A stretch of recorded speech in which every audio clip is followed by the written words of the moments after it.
کہ یہ شاہی دربار نہیں ہے. اور اس سلسلے میں انہوں نے خاص طور پر کہا ہے یہ جو 26ویں آئینی ترمیم ہے اس کی ایک بڑی خوبصورت بات ہے. یہ وہی 26ویں آئینی ترمیم کا ذکر کر رہا ہوں جس کو بچانے کے لیے اس ہم خیال ٹولے نے آئین اور قانون کی کس طرح دھجیاں اڑائیں. جب تاریخ لکھی جائے گی تو یقین کیجئے وہ سیاہ انک بھی ہمیں شاید اس طرح میسر نہ ہو سکے.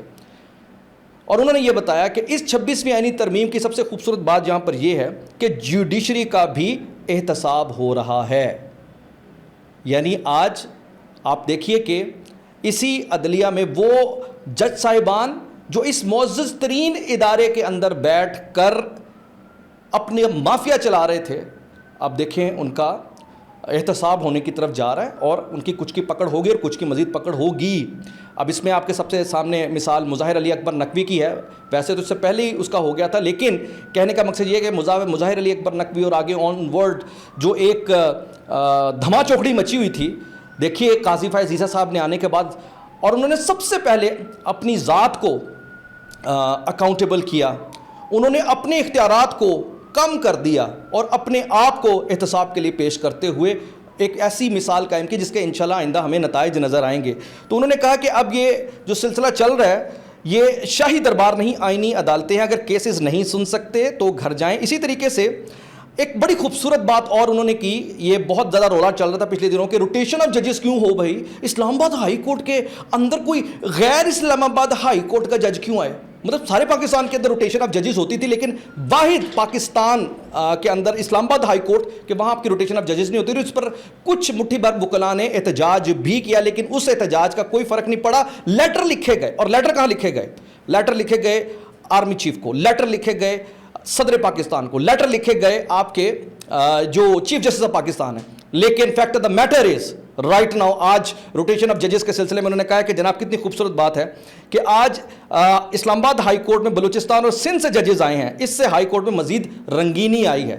تو یہ جو بے سری چھائی تھی اس ہمارے نظام پر، اب دیکھیں کیسے وہ آہستہ آہستہ دور ہوتی جا رہی ہے. اور اب یہ جو الفاظ ادا کر دیے اس سے اندازہ آپ یہ لگا لیجئے. دوسری بات ہم نے چونکہ ذکر کیا کہ یار آپ کی ملٹری کورٹ پہ چل آئے سو آئے، انشاءاللہ وہاں تو جائے گا ہی، لیکن ہماری سویرین عدالتوں نے اس سلسلے میں اپنا ایک کردار ادا کرنا ہے. اور آپ دیکھیے کہ اس سلسلے میں جو آج خبر آ رہی ہے وہ بھی بڑی انٹرسٹنگ ہے. اور وہ خبر یہ ہے کہ جو سانِ 9 مئی کے مجرمان ہیں، اب خیر ہم تو اسے ملزمان کہیں گے فی الحال، ان پر فرد جرم عائد کرنے کی تاریخ مقرر کر دی گئی ہے. اب یہ ایک ڈیولپمنٹ ہے ہمارے اس خاص طور پر توجہ دلانے کے بعد، اور الحمدللہ اسے چونکہ ٹرینڈ بنایا جا رہا ہے تو لہٰذا اس ٹرینڈ کے یہ اثرات ہمیں نظر آ رہے ہیں. اور انشاءاللہ دنیا کے اندر، یہ صرف پاکستان نہیں پوری دنیا کے اندر ایسا ہوتا ہے بھائی، ریاست پر حملہ آوروں کو پہلے ملٹری کورٹ میں تو جو لے کے جاتے سے جاتے، آپ کی سویلین عدالتیں نہیں چھوڑتی. یہ صرف پاکستان کے اندر جو ہوا اور اب اس کو ریکٹیفائی کیا جا رہا ہے، فکس کیا جا رہا ہے، نپ دا ڈیول ان دا بڈ. تو اب آپ اس ساری صورتحال میں نیکسٹ جو ایک چیز آ رہی ہے اسے فکس کرنے کی ضرورت ہے. آج ایک بہت بڑی واردات اور سامنے آئی ہے، اور وہ واردات پتہ ہے اب سامنے کیا آئی ہے؟ بڑی انٹرسٹنگ واردات ہے.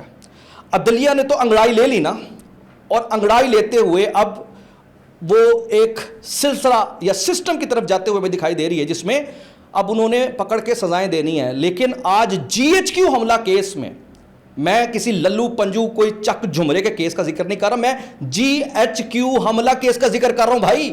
جنرل ہیڈ کوارٹر جس کی دھاک پوری دنیا میں ہے، جس کے نام سے لوگ لرزتے ہیں اور دنیا کہتی ہے کہ یار یہ ہے واحد وہ ادارہ جس جگہ پر ہماری زور نہیں چلتا، جس کی وجہ سے پاکستان قائم دائم ہے. اس حملہ کیس کے سلسلے میں بار بار عدالت نے طلب کیا گواہان کو اور سب انسپیکٹر کو. جناب اندازہ لگائے کہ عزت مآب حضرت سب انسپیکٹر صاحب تشریف نہیں لائے اور نہ ہی گواہان تشریف لائیں، جس کی وجہ سے GHQ حملہ کیس کی سماعت ایک مرتبہ پھر ٹل گئی ہے. تو سر بات جہاں پر یہ ہے کہ یہ جو جھرلو ہے نا، یہ پورے طریقے سے آپ کو اس پورے سسٹم میں اب پھرتا ہوا دکھائی دے گا. یہ جو آپ کے سامنے اگزامپل آ رہی ہے نا، چیزیں سامنے اللہ تعالیٰ لے کر آ رہا ہے. اور اگین دشمن وہی ہوتا ہے جو پیٹھ کے پیچھے ہوتا ہے، سامنے والا دشمن نہیں ہوتا.